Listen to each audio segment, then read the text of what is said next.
Selamat siang pemirsa, kembali lagi bersama saya Virginia. Saya Vina Ramadhani. Dalam program berita kabar pajak, kami akan menyajikan berbagai informasi terkini dan terpercaya untuk Anda. Hari ini kami akan membahas mengenai penegakan hukum perpajakan yang ada di Indonesia, khususnya terkait pemeriksaan dan sanksi pajak yang pernah terjadi dan menyita perhatian publik. Benar sekali. Salah satu kasus yang menjadi sorotan nasional adalah kasus mantan pejabat pajak Rafael Alun Trisambodo. Kasus ini menjadi contoh nyata penerapan pemeriksaan pajak dan sanksi pajak sebagaimana diatur dalam Undang-Undang Ketentuan Umum dan Tata Cara Perpajakan. Untuk membahasnya, telah hadir dua narasumber yang akan menjelaskan dari sisi perpajakan dan akademik. Selamat siang pemirsa, di sini kami sudah bersama kedua narasumber yang akan membahas mengenai kasus Rafael Alun Trisambodo. Yang pertama di sini yaitu ada Bapak Danu sebagai ahli pajak dan Ibu Alfi sebagai akademisi perpajakan. Kepada Ibu dan Bapak, terima kasih sudah hadir. Terima kasih. Baik. Untuk Bapak Danu sendiri dari sisi perpajakan, bagaimana Pak awal mula pemeriksaan pajak terjadi seperti dalam kasus ini? Oke, pemeriksaan pajak itu dapat dilakukan ketika terdapat indikasi ketidakpatuhan wajib pajak.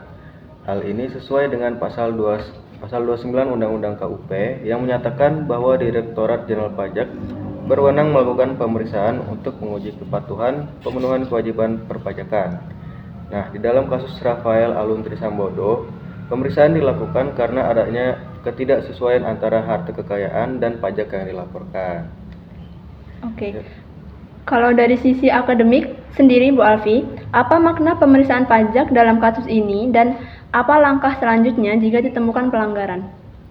Oke, jadi kalau dari sisi akademik, pemeriksaan pajak itu berfungsi sebagai alat kontrol negara untuk memastikan keadilan dan kepatuhan. Nah, kasus ini menunjukkan bahwa pemeriksaan pajak tidak hanya bersifat administratif, tapi juga dapat berkembang menjadi proses hukum apabila ditemukannya unsur pelanggaran serius. Nah, apabila ditemukan bukti permulaan dari tindak pidana pajak, nah maka proses dapat ditingkatkan ke tahap penyidikan. Itu sebagaimana diatur oleh pasal 43A Undang-Undang KUP. Baik, selanjutnya untuk Bapak Danu sendiri, kira-kira sanksi apa yang relevan untuk kasus ini? Nah, di dalam Undang-Undang KUP ini mengatur dua jenis sanksi, yaitu sanksi administratif dan sanksi pidana.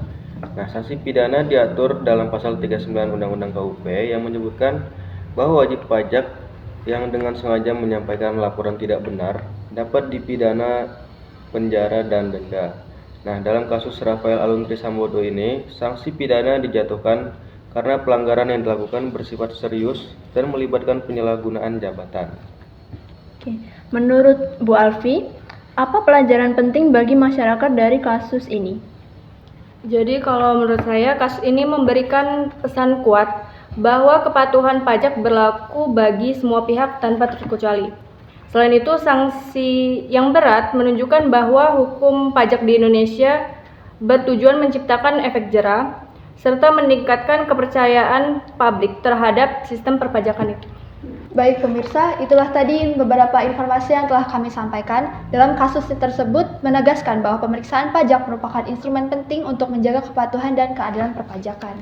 Dengan dasar hukum yang jelas, dalam Undang-Undang KUP, sanksi pajak diharapkan mampu memberikan efek jera dan meningkatkan kepercayaan masyarakat terhadap sistem perpajakan. Demikian kabar pajak, terima kasih telah menyaksikan.